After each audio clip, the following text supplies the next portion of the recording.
दे रहा था, इसलिए सभी क्रू मेंबर्स ने वापस अपने हेलमेट्स पहनने शुरू कर दिए। लेकिन उधर डोरान बेलौर नाम का एक आदमी बिना हेलमेट के मेडिकल रूम में फंसा हुआ था। पर तभी खुशकिस्मती से उसे एक ऑक्सीजन सिलेंडर मिल गया, जिसे पहनकर वो बाहर निकलने का रास्ता ढूंढने लगा।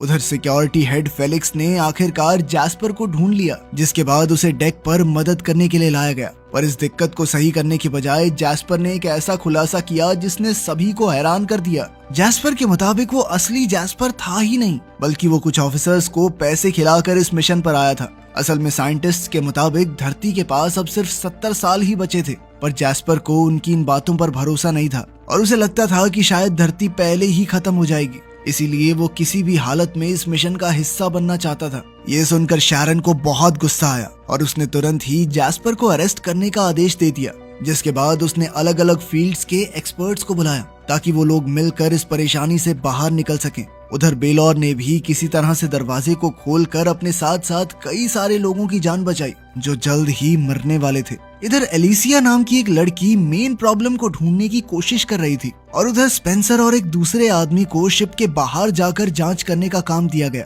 जहां उन्हें लीकेज मिली, जिसे ठीक करने के बाद उन सभी की जान खतरे से बाहर थी। एलिसिया के शानदार काम की वजह से उसे लाइफ सपोर्ट के चीफ के तौर पर प्रमोट कर दिया गया, पर उसकी लाख कोशिशों के बावजूद भी 6 लोग मारे गए थे। थोड़ी देर बाद शैरन जैस्पर से मिलने गई, जहां उसने जैस्पर को चेतावनी दी कि शायद उसे इस झूठ के बदले में मौत मिलनी चाहिए, जिस पर जैस्पर का कहना था कि वो अकेला झूठ बोलकर शिप पर नहीं आया और उस जैसे और कई सारे लोग मौजूद हैं यहाँ पर। ये सुनकर शैरन बहुत हैरान थी और वो चुपचाप वहां से चली गई।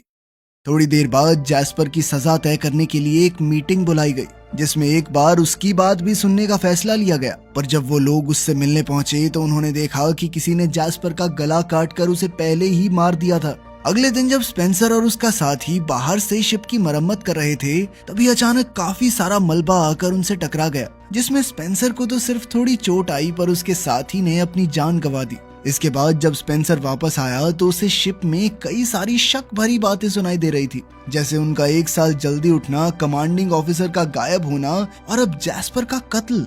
थोड़ी देर बाद स्पेंसर ने डिपार्टमेंट हेड जेम्स के साथ शैरन के बारे में बात की कि कैसे शैरन ने उनके साथ ट्रेनिंग नहीं की थी और वो सीधा लॉन्च के दिन वहां आई थी, और अब कमांडिंग ऑफिसर के गायब होने के बाद कैसे उसने खुद को कैप्टन घोषित कर दिया। उधर सिक्योरिटी हेड फेलिक्स को जैस्पर के कत्ल की इन्वेस्टिगेशन के दौरान पता चला कि जैस्पर के कमरे में कौन गया और निकला, ये सारा रिकॉर्ड गायब था।